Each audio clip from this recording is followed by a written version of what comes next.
There are stories Rome never wrote, tales that slip through the cracks of marble and bronze, whispers that echo in the spaces between what history remembers and what history chooses to forget.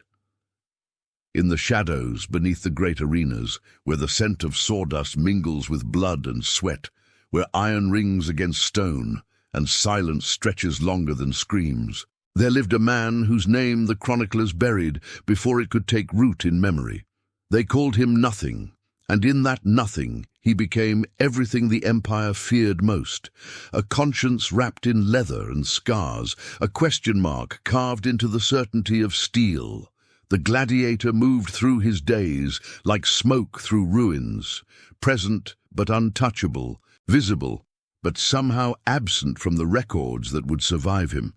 His footsteps on the sand made no sound that the crowd could hear above their own hunger for spectacle. Yet those who fought beside him knew the weight of his silence, the way it pressed against the chaos like a shield none of them carried. In the training yards beneath the Circus Maximus, where morning light filtered through barred windows and painted everything the color of old copper, he would sit cross-legged before his weapons, not sharpening them, but studying them, as if searching for secrets hidden in the grain of metal and wood. Above ground, Rome trembled with the distant thunder of war. Though few dared speak its name aloud in the streets where merchants hawked their wares and senators spoke in measured tones about glory and expansion. The campaigns in the northern territories had stretched longer than anyone anticipated, bleeding gold from the treasury and young men from the legions, leaving behind a city that smiled during the day and whispered fears into the darkness when the sun dissolved behind the 7 hills. In the markets, mothers clutched their remaining sons closer, while in the forums, old men debated strategy with the fervor of those who would never again carry a sword. But if you knew where to look, if you understood the language of shadows and could read the stories written in dust and discarded bread, you would have noticed them. The small figures that darted between columns and vanished into alcoves, the children whose parents had fallen to Roman steel in distant battles, whose homes had become footnotes in the margins of conquest. They were not citizens, these forgotten ones, not slaves, not prisoners, but something in between. Something Rome had no word for, and therefore chose not to see. They survived on scraps and cunning, sleeping in the spaces beneath temples, and gathering like sparrows around the edges of the arena when the crowds departed and silence reclaimed the stone. The gladiator saw them, though he never spoke of it, never acknowledged their existence with anything more than a slight turn of his head when their bare feet scattered across the ground above his underground chambers. There was something in their movements that reminded him of his own past, before the sand and the roar of crowds, before the empire had claimed him and shaped him into an instrument of its entertainment. In their silent desperation, he recognized the echo of his own forgotten name, the one they had taken from him the day they marked his arm with the brand that declared him property of Rome. It was during the late days of summer, when the air hung heavy with dust and the promise of storms that would not come.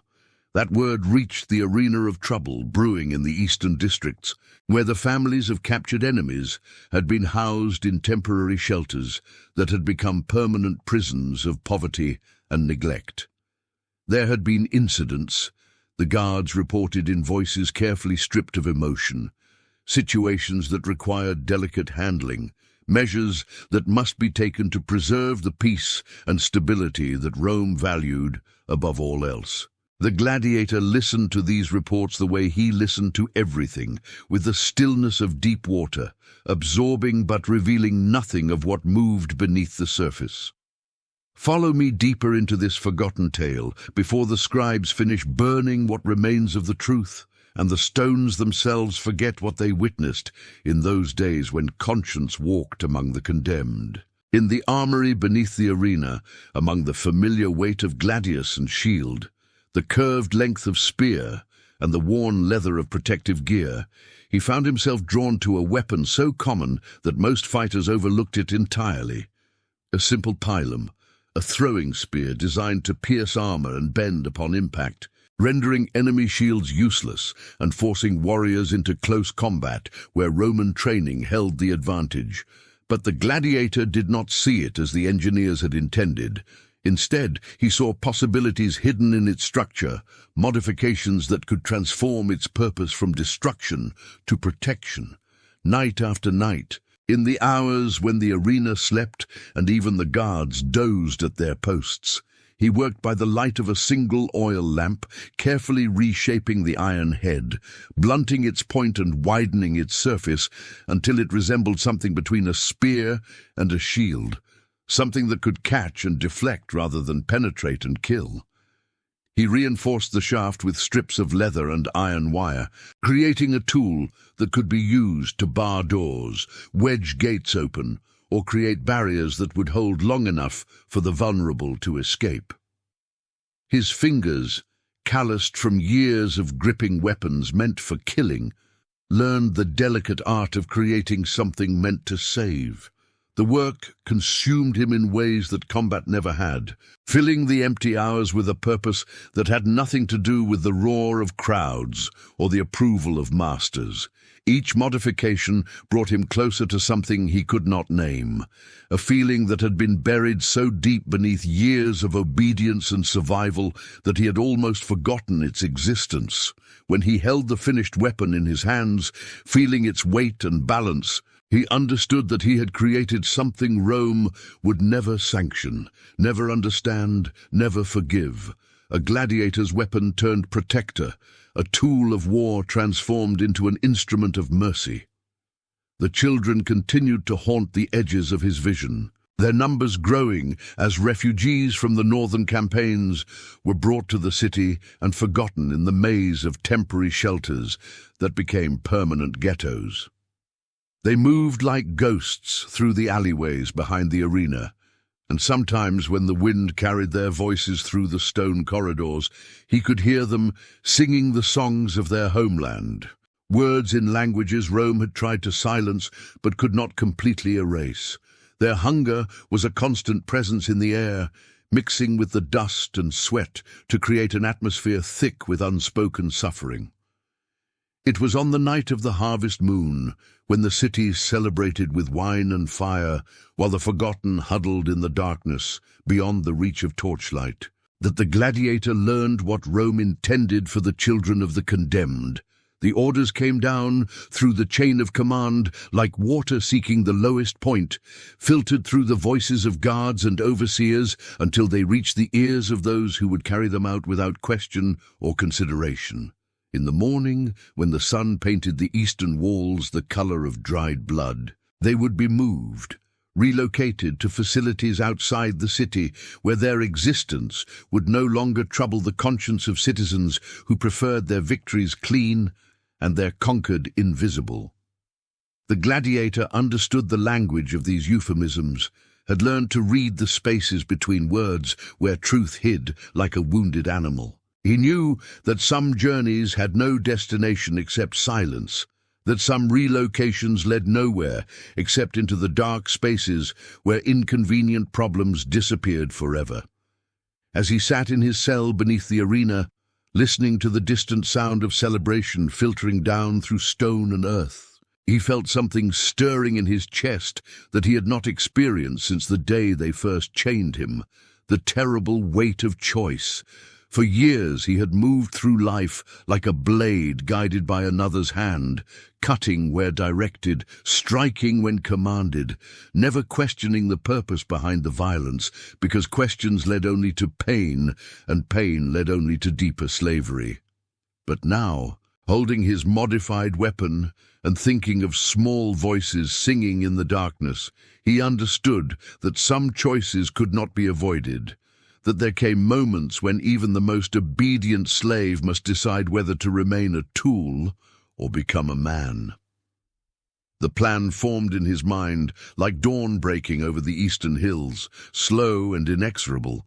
carrying with it the promise of light, but also the certainty of consequences he could not avoid.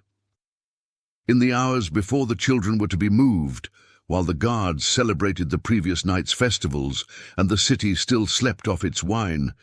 He would use the knowledge gained from years of studying the arena's layout, the timing of patrols, the weak points in walls and gates that most would never notice. His modified weapon would serve not as an instrument of attack, but as a key to open the doors that Rome wanted to keep locked, a tool to create the paths that would lead the forgotten to safety. The night air beneath the arena carried the scent of rain that would not come, mixing with the familiar odors of leather and iron, straw and stone, creating an atmosphere thick with anticipation and dread. Above, the city dreamed its dreams of glory and expansion, while below, a slave prepared to commit the one unforgivable sin in the empire's eyes, thinking of others before himself, choosing mercy over obedience, selecting humanity over survival.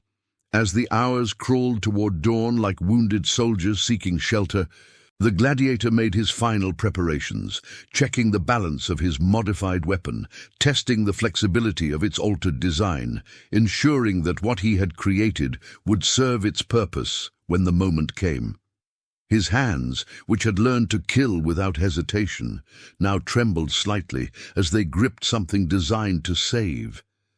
And in that trembling, he found a strange kind of peace, as if his body finally recognized the purpose for which it had been truly made. The children were gathering in the courtyard behind the eastern wall when the first pale light of dawn began to seep through the narrow windows of their temporary shelter. Their small forms moving like shadows against the grey stone, their voices reduced to whispers that seemed to merge with the morning wind. They had been told to bring nothing, carry nothing, remember nothing of the place that had sheltered them, however poorly, for the past months. Some clutched fragments of their former lives, a carved wooden toy, a piece of cloth in the colors of their homeland, a smooth stone that reminded them of rivers they would never see again. The gladiator moved through the pre-dawn darkness like water finding its course, his modified weapon strapped across his back, his footsteps making no sound on the stone floors that had witnessed so much suffering and so little mercy. The guards at the eastern gate were few and drowsy, their attention focused outward toward the city streets rather than inward, toward the prisoners they believed incapable of resistance or escape.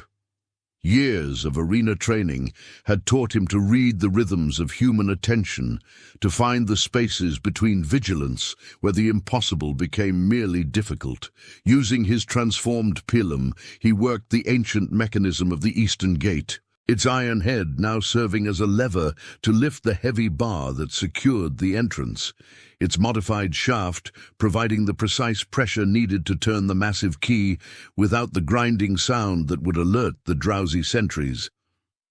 The weapon that had begun as an instrument of war, designed to punch through armor and disable shields, had become something far more subversive. A tool of liberation wielded by hands that had known only the vocabulary of violence until they learned, in the darkness beneath Rome, to speak the language of salvation.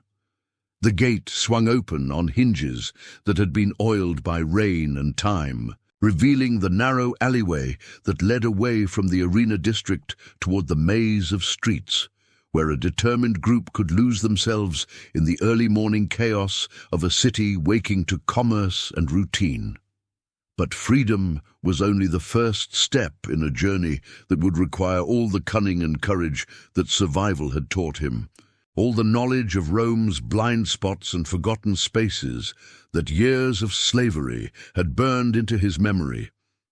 He moved among the children like a shepherd among lambs, his presence somehow reassuring despite his size and the scars that marked him as a creature of the arena. His voice, when he finally used it, carrying the weight of authority earned through suffering rather than birth. In words carved from necessity rather than eloquence, he told them of the path that lay ahead, of the abandoned districts where Rome's attention never fell, of the ships that still traded with lands beyond the empire's reach, of the possibility that tomorrow might hold something other than despair. They followed him because they had no other choice, because even uncertain hope seemed preferable to the certainty of disappearance that awaited them in the facilities beyond the city walls. Through narrow alleys, slick with morning dew and the residue of the previous night's celebrations, past sleeping beggars and early vendors preparing their wares, around corners where the shadows still held the remnants of darkness. He guided them with the patience of one who understood that survival often depended on the willingness to take one small step after another, rather than attempting to leap across the chasm in a single bound. His modified weapon served them again and again during that long journey through the awakening city, prying open a gate that had been locked against vagrants, creating a bridge across a stream swollen with recent rains, holding back a door that would have trapped them in a courtyard where the morning patrol was beginning its rounds. Each use revealed new possibilities in the tool he had created, new ways that an instrument designed for destruction could be turned to the service of protection and escape. By the time the sun had climbed high enough to burn away the morning mist and reveal the true scope of their journey, they had reached the harbour district, where the scent of salt water mingled with tar and rope, where ships from distant lands waited for favourable winds and favourable prices. Here, among merchants who asked few questions and captains who understood that some passengers paid their passage with something more valuable than gold, the gladiator found the salvation he had sought for children whose only crime was to have been born in lands that Rome had decided to conquer. The ship was small and weathered, its sails patched and its crew speaking in accents that reminded the children of home, its captain a grizzled veteran of waters beyond the reach of Roman galleys. In exchange for a promise that could never be spoken aloud and a debt that could never be repaid, he agreed to carry his unexpected passengers to shores where the eagle standards had never flown, where the language of their grandparents was still spoken, where children could grow into adults without the weight of conquest pressing down upon their dreams. As the gladiator watched them board, their small figures disappearing one by one into the safety of the hold, he understood that this moment marked the end of one story and the beginning of another, that he had crossed a line from which there could be no return. When Rome discovered what had happened, when the empty courtyard told its tale of opened gates and missing prisoners, there would be investigations and interrogations, searches and punishments, consequences that would ripple through the arena like blood through water. But for now, in the space between action and discovery, between choice and consequence, he stood on the dock, watching a ship carry hope toward the horizon, his modified weapon still strapped to his back, its purpose fulfilled in ways that its original designers could never have imagined. The tool that had begun as an instrument of war had become something far more dangerous to the empire, proof that even the most thoroughly enslaved could choose mercy over obedience, that even in the heart of Roman power, conscience could still find a way to speak. The ship disappeared into the morning haze like a dream dissolving upon waking, carrying with it not just the children, but the evidence of what a single choice could accomplish when guided by something larger than self-preservation. The gladiator turned away from the water and began the long walk back toward the arena, knowing that each step brought him closer to discovery, closer to punishment, closer to the silence that Rome imposed on those who dared to place humanity above empire. In the days that followed, the investigation unfolded with the methodical precision that characterized all Roman administrative processes, questions cascading down through the hierarchy like stones tumbling down a mountainside, each inquiry generating 3 more, each answer revealing new mysteries that demanded exploration. Guards were questioned about the timing of their patrols, slaves were interrogated about unusual activities in the underground chambers, witnesses were sought among the early vendors and late revelers, who might have seen something, anything, that could explain how an entire group of prisoners had simply vanished from a secure facility in the heart of the most powerful city in the world. The gladiator submitted to the questioning with the same stoic silence that had characterized his entire life in captivity, his answers revealing nothing beyond what the investigators already knew, his demeanor suggesting neither guilt nor innocence, but rather the profound indifference of one who had long ago learned that truth was whatever those in power needed it to be. They searched his quarters and found nothing suspicious, examined his weapons and discovered nothing unusual, studied his behavior and detected nothing that deviated from the pattern of obedience that had defined him since the day he entered the arena. Yet among the slaves and gladiators, among the servants and guards who populated the underground world beneath Rome's entertainments, whispers began to circulate like wind through wheat, stories that grew in the telling, legends that transformed fact into something larger and more dangerous, the tale of the silent one who had somehow opened locked doors and guided the forgotten to freedom, who had wielded mercy like a weapon and turned protection into an art form. These stories spread through the city's hidden networks, carried by those who understood that some truths were too important to die with their witnesses. The official investigation concluded, as such investigations often did, with a report that satisfied no one and explained nothing, suggesting that the prisoners had been aided by accomplices from outside the city, that the security measures, while adequate, had been overcome by careful planning and detailed knowledge of the facility's vulnerabilities. The missing children were declared enemies of the state, their escape an act of sedition that justified whatever measures might be necessary to prevent similar incidents in the future. The case was filed among the administrative documents that no one would ever read again, buried beneath the weight of routine bureaucracy and deliberate forgetfulness. But the gladiator knew that Rome's memory was longer than its official reports, that the empire never truly forgot those who challenged its authority, even when it pretended to ignore them.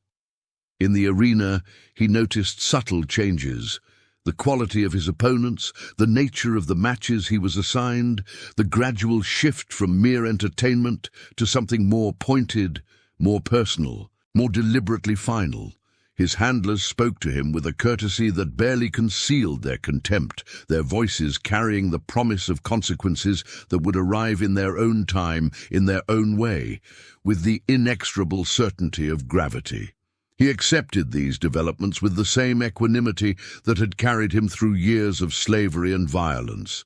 understanding that every choice carried its price, and that he had willingly entered into a contract that could only be settled with blood. But in the moments between matches, in the quiet hours when the arena slept and memory was his only companion, he thought of small figures boarding a ship bound for freedom, of voices singing songs in languages Rome had tried to silence, of the weight of his modified weapon, and the knowledge that some tools could serve purposes beyond their creator's intentions.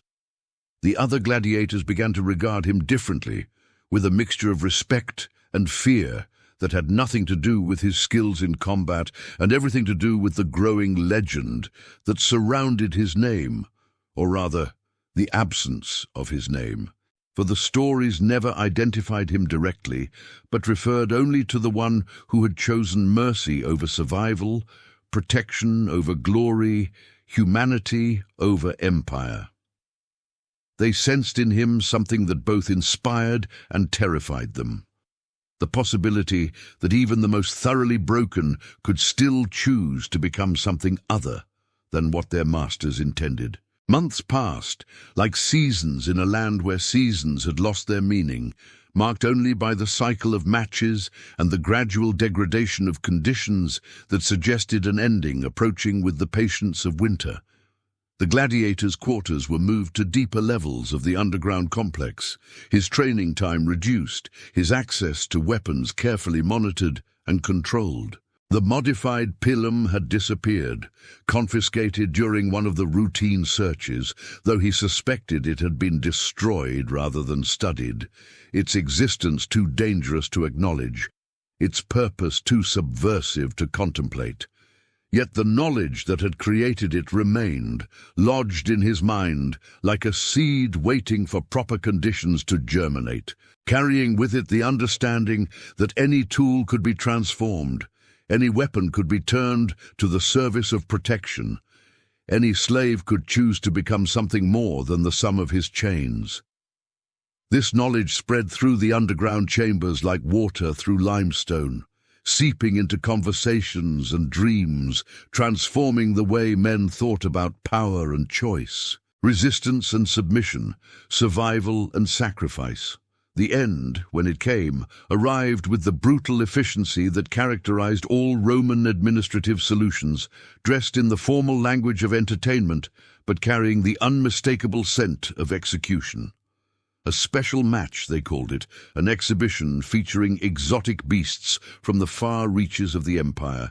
creatures whose hunger had been carefully maintained, and whose ferocity would provide the crowd with the spectacle they craved. The gladiator understood the subtext, recognized the sentence hidden behind the announcement, accepted the verdict with the same stoic calm that had characterized his response to every other development in his long journey through slavery and temporary freedom. But on the night before the match, as he sat in his cell, listening to the sounds of preparation filtering down through stone and earth, he received an unexpected visitor, a young guard whose face he recognized, but whose name he had never learned, whose presence in the underground chambers had always been marked by a nervousness that suggested conscience still wrestling with duty. The guard spoke in whispers, his voice carrying news that seemed impossible, yet somehow inevitable. Ships had been arriving in ports throughout the Mediterranean, carrying stories of children who spoke of a silent guardian who had led them through the streets of Rome to freedom, who had wielded a weapon that protected rather than destroyed, who had chosen their salvation over his own safety. These stories had spread like fire through dry grass, reaching communities that had lost their own children to Roman conquest, inspiring resistance movements that had long believed themselves forgotten, reminding people that even in the heart of the empire, mercy could still find a way to speak. The guard placed something on the ground between them, a crude replica of the modified pilum, fashioned from scraps of wood and metal by hands that had never held the original but had understood its purpose. Created by someone who had heard the stories and believed them important enough to preserve in physical form. Other copies existed, the guard whispered, hidden in workshops and carried by travelers, passed from hand to hand like sacred relics of a faith that Rome could not comprehend or control. The gladiator held the replica and felt its weight, understanding that his choice had somehow survived him, had taken on a life independent of its creator, had become something larger and more dangerous than any individual act of defiance. In trying to erase him, Rome had instead ensured his immortality, had transformed a slave's moment of conscience into a symbol that would outlive the empire itself. The match proceeded as scheduled, the crowd roaring its approval as exotic beasts prowled the sand and gladiators prepared for what everyone understood would be a spectacle rather than a contest. But even as the gladiator faced his final opponents, creatures bred for killing and starved to ensure their ferocity, he carried with him the knowledge that some victories transcended survival, that some defeats contained within them the seeds of ultimate triumph. History records nothing of what happened in those final moments, offers no account of how a weaponless slave faced creatures designed to tear and rend, provides no details of his end, except the silence that followed the crowd's cheers. The official records list him as one among many who died for the entertainment of Rome, his name absent from the rolls, because slaves had no names worth recording. His story buried beneath the accumulated weight of imperial amnesia, but in the spaces between recorded history, in the stories passed down through generations of the dispossessed and forgotten, in the workshops where craftsmen still fashion crude replicas of weapons designed to protect rather than destroy, his memory persists like smoke that cannot be dispersed, like truth that cannot be completely erased, like conscience that refuses to be silenced by the accumulation of centuries and the deliberate forgetfulness of power. Remember this tale before the last echoes fade into the marble silence of empire, before the final witnesses disappear into the dust that claims all things, before the scribes finish their work of erasure and the stones themselves forget what they once witnessed. For there are truths that survive the burning of libraries and the rewriting of chronicles, stories that persist in the spaces between what history remembers and what history chooses to forget, voices that continue to whisper in the darkness long after their speakers have returned to dust. In every choice to protect rather than destroy, in every decision to place mercy before survival, in every moment when the powerless choose to shield the vulnerable despite the cost, his weapon is reforged, his story retold, his name, though never recorded, spoken again in the language that empires fear most, the vocabulary of conscience unleashed, of humanity unchained, of love that refuses to be conquered. The children he saved grew into adults who told their own children of the silent guardian who had led them to freedom, who had wielded protection like a sword and turned mercy into a shield, who had proven that even in the heart of empire, even in the depths of slavery, even in the shadow of certain death, choice remains, terrible and beautiful,